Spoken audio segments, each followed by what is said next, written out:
Et enfin, un garçon qui, par la multiplicité de ses dons et le sérieux inné qu'il apporte à l'examen des affaires du pays, mériterait d'être lui aussi candidat à la magistrature suprême. Je n'ai pas peur de dire Jacques Martin. Martin, on peut voir Martin, on peut voir Martin, président.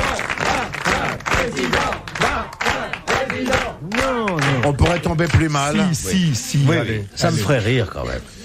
En tout cas, moi, j'aurai un programme. Je promettrai aux Français qu'on va se marrer. Vous vous rendez compte, on serait invité tout le temps à Matignon, à l'Élysée. Mais alors, les légions d'honneur pleuvent. Vous seriez rouge des pieds à la tête.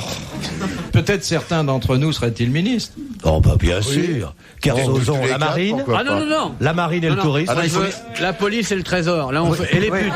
Moi, les putes, non, moi. Non, la police, les putes et le trésor et la drogue. Non, ça c'est l'intérieur. Et en fin d'allocution, je distribuerai des jouets.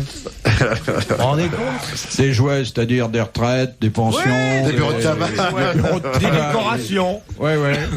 Chacun repartirait avec son petit cadeau. Voilà. Il serait ministre de quoi, Bouvard ? Oh, de tout, quoi. Du plaisir.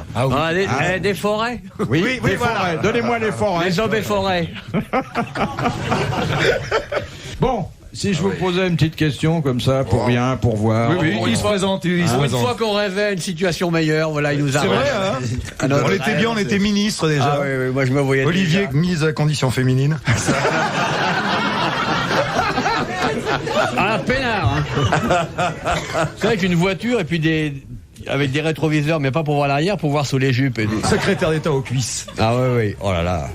Eh bien, la première citation que je vais vous proposer n'est pas sans rapport avec les cuisses. Vous allez voir. D'abord que je vous dise que c'est Madame Maugrillon de Châtenay-Malabry qui la propose. Et puis, cette citation. Qui a dit « Les majorettes, c'est comme les grenouilles, il n'y a que les cuisses qui comptent ». C'est d'art, ça, non ? C'est Francis Blanc. C'est un contemporain. C'est un contemporain. Vivant. Les majorettes au XVIIIe siècle. Vivant. On peut dire d'art. On peut dire qu'il est vivant. On peut dire qu'il est vivant parce qu'il l'est. Parce que c'est Pierre Perret. Non. C'est pas Kersozon par hasard. Non. C'est pas d'art. Quelqu'un qui est là, non ? C'est pas Zitro, non. C'est quelqu'un qui vient chez nous de temps en temps. Non, il est jamais venu. Bien fait. Quelqu'un qui est plus sur. J'ose dire qu'il ne viendra jamais. Ah, vous en êtes sûr ? C'est Woody Allen. C'est Woody Allen. Bonne réponse de Jacques Pourquoi il viendra peut-être ? Il parle pas le français. Et alors, on traduira. Je l'amènerai. Quoi, cette émission est en français ? C'est le français que nous parlons ? Oui. Non, c'est du pas breton pour l'instant. Ah, c'est beau le breton. Alors, qu'est-ce que vous pensez des majorettes, amiral ? C'est bon. Moi, pas grand-chose. Ah, moi j'adore. J'ai un peu honte quand je les vois branler la baguette comme ça. Ouais, c'est en train de bâton. Je suis pas contre, hein. Je préfère voir défiler des majorettes que des CRS, mais... Pourquoi ne mettrait-on pas les CRS en majorette ? Oui, C'est très marrant parce que j'ai fait une parodie, une chanson de Pierre Perret qui s'appelait Les Majorettes. J'ai fait les CRS, justement. Mais vous savez qu'il y a un groupe de majorettes en France. Ouais, ils sont venus. Ils sont poilus comme il n'est pas permis. C'est gênant. Ils sont tous en jupette, là. Ouais. Vous savez, des hommes en jupette, j'en connais, hein. Oui, les Écossais. Pas loin. Qu'est-ce que tu connais pas loin en jupette ? Ah bah, pas loin, là, à côté, dans la campagne à Paris. Là, Dans le bois, il y a des majorettes, elles se coupent tous quelque chose, mais avec la nuit, on voit pas ce que c'est. Elles sont pas en mesure, ça c'est sûr. Symphonie pour Bosquet. Question de Monsieur Ruget. Oh, il bafouille, il a dû auditionner une chanteuse. Oui. Tu as vu ce qu'il a fait ? Il fait question de... Oui. Il y a une fille qui vient d'être engagée dans votre émission ? Combien de fois faudra-t-il vous répéter, Monsieur Martin, que je n'ai pas les mœurs du showbiz ? Dans votre bureau ? Oui. Tout est préparé pour auditionner la chanteuse. Oui. Je m'y suis dévêtu hier.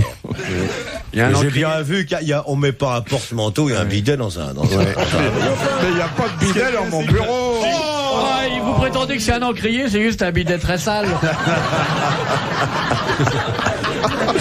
C'est donc sous le bureau qu'on se voit face à face. Alors j'arrive dans son studio, alors je vois une fille ravissante. Je lui dis, vous êtes marié ? Elle dit, non, c'est l'alliance que m'a donnée Philippe. Alors bon, je descends, il y avait 4 ou 5 comédiennes. Elle dit, on a épousé Philippe à des dates différentes. J'étais là quand elles l'ont dite. Il s'est marié aussi souvent, 2 fois que Barclay, hein. Ouais. Dans la même semaine. Mais tous les jours. Et les chanteurs, vous les auditionnez pas, ça vous intéresse pas, non. Merci, alors pas du tout, mais pas du tout. Non, mais est-ce que sexuellement, Henri Cazaray vous attirerait en votre âme et conscience ? Si c'était pareil qu'à Sarrail, je veux dire. C'est pas tellement une question d'âge. Moi, je veux pas prendre tout le lot. Moi, avec un petit morceau. Tu vois, toujours Qu'est-ce faire que des vous partout. prendriez comme morceau, justement? Ah, peut-être le haut. Pour le goûter, alors.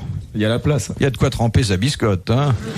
Bah, si vous trempez votre biscotte dans le haut, mon pote, faut aller voir un docteur. Hein.